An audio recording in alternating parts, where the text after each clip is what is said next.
Hi everyone, welcome to A Godly Home. So today I'm going to be working on the kitchen project and I want to show you how I'm washing the ceiling. Like this is something that some of you may not know. So I'll take you over and show you my ceiling and then I'll show you what I'm doing with it.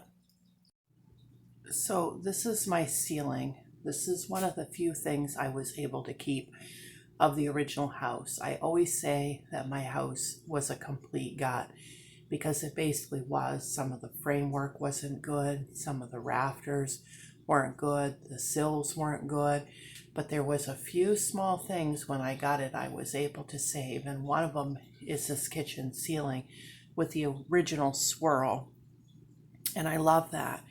But when I painted it 16 years ago, I had to really paint every swirl with a paintbrush because you could do some with a roller, but it's really hard to get it in all of the grooves. So it was a very tedious project.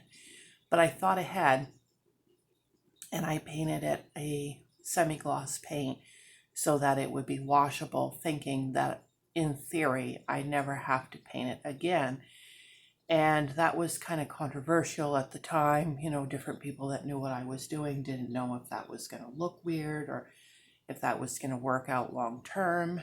And I wash the ceiling every year, and I want to show you the dramatic effects between washing and not washing. Right there, can you see I've washed a strip and I haven't washed a strip? And it gets real dirty from, you know, cooking on your stove and stuff like that. So what I do to wash this, let me get a chair here. I'm going to have to put you on a chair because I can't get the tripod high enough for you to see what's going on. Okay.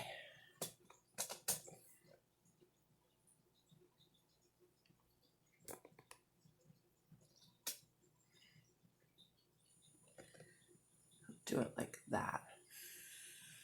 Okay, so what I have is my Dollar Tree pole again with the extra fluffy washable pad, and I have wet it really well, wrung it out, and I usually use Dawn, but this time what I had on hand, because I got this on a super deal, was Palmolive Oxy, and I just keep rinsing this pad out as it gets super dirty, but I just go along, and I don't have this too wet, you know, because I don't want to soak and damage the ceiling, but it's just damp.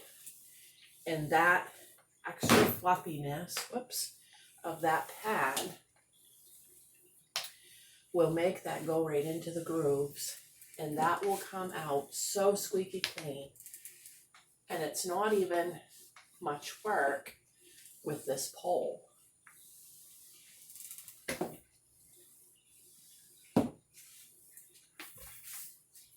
And look at what's coming off my ceiling. Can you see the amount of dirt? Let me turn some extra lights on in here.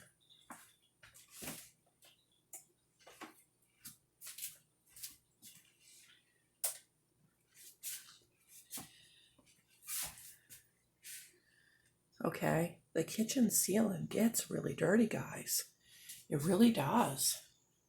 And you can really see over there, over that cabinet, the color difference. So I just wanted to share this with everybody.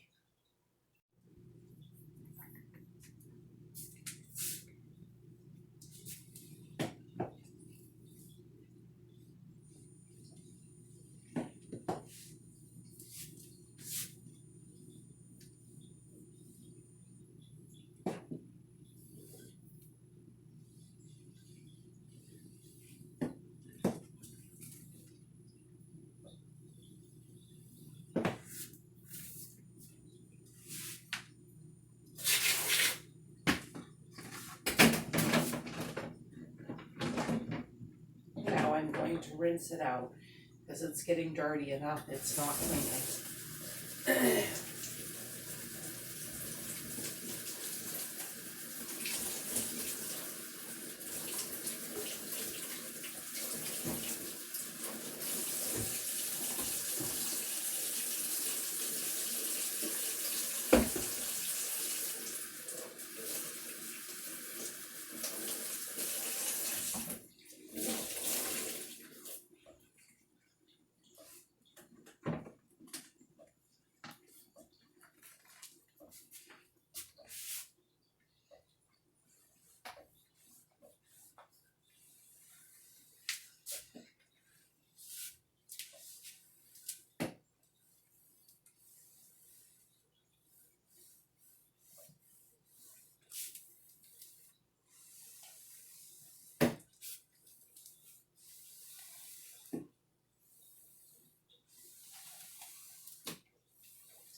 Okay, that's done. Now I'm going to take a magic eraser to any stains on the wall that I was unable to get by washing it regularly. What are you doing, Slope? What are you doing? Hi.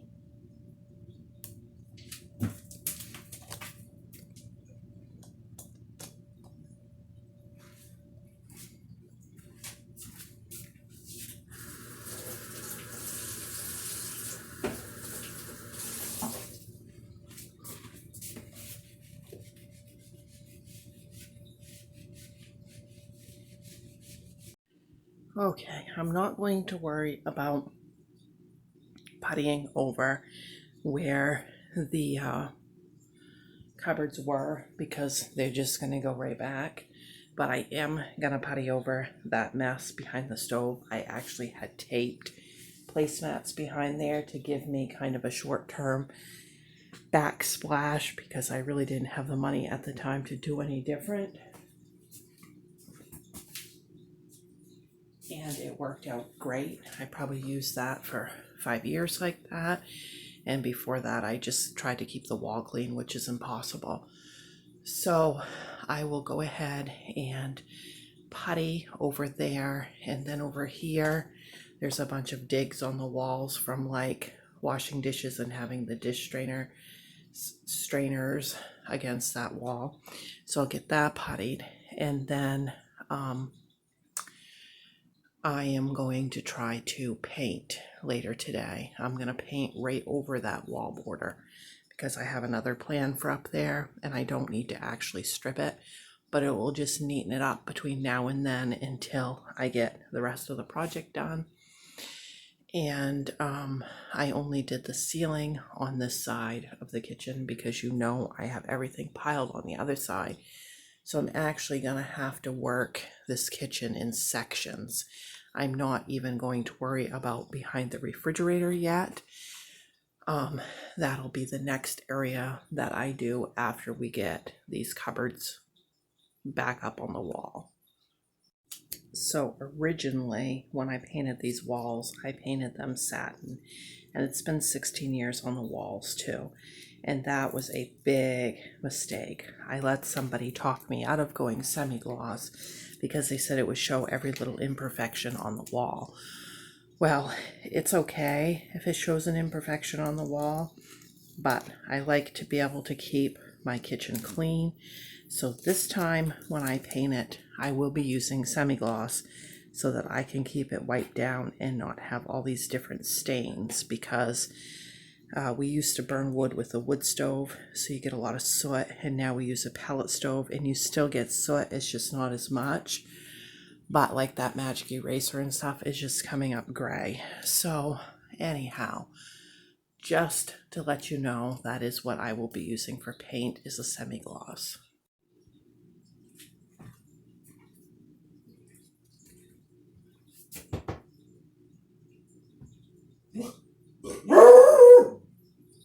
Just me, Snoop.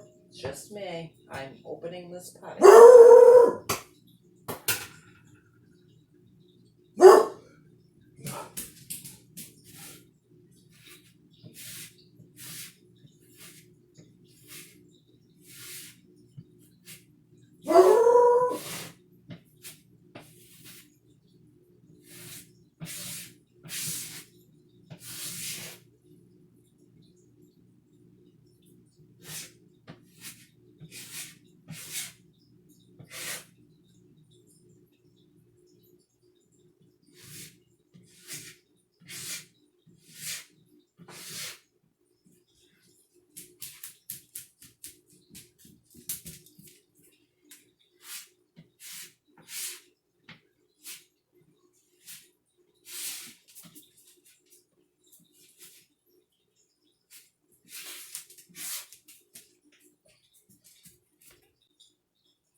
Okay, then the next thing on my list is going to be to take all of those switch plate covers off.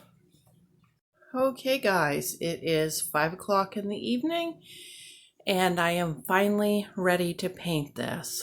And I've set my paint up over on the counter there. I just laid out an empty wood pellet bag and laid all of my equipment on that. Let's get painting.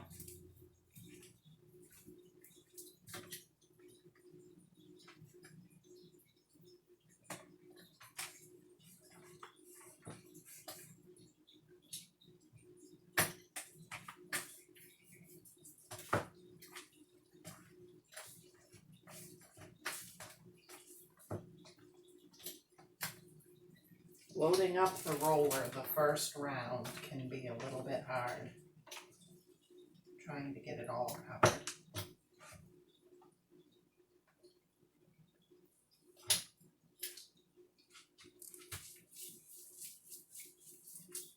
I can see the color difference.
So here's the first coat. You can see it's going to need at least one more coat, but oh my goodness, that's looking so much better. So much better. And I stopped the paint right there by the refrigerator. We'll get the cabinets up and then we'll continue. This is what it looks like from a distance. And here is what it looks like after the second coat. So you can see that this looks so much better. What a change. So this is a stencil that I found that I'm going to use in place of that border. And it's by Yowler and Shep's Stencils. And this is the print of it. And here is the information. Their website is yowlershepsstencils.com.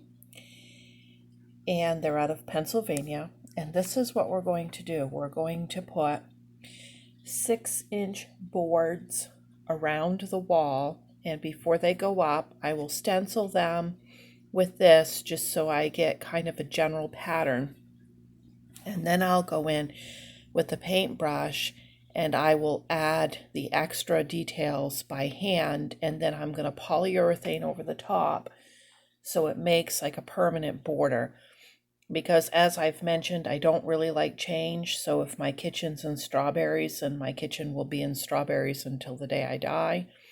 And I won't have to worry about that happening with my border again and trying to find something that matches and all of that. And I am not creative enough to have come up with this idea on my own. My son came up with this idea. He's kind of a problem solver. He has a gift that way.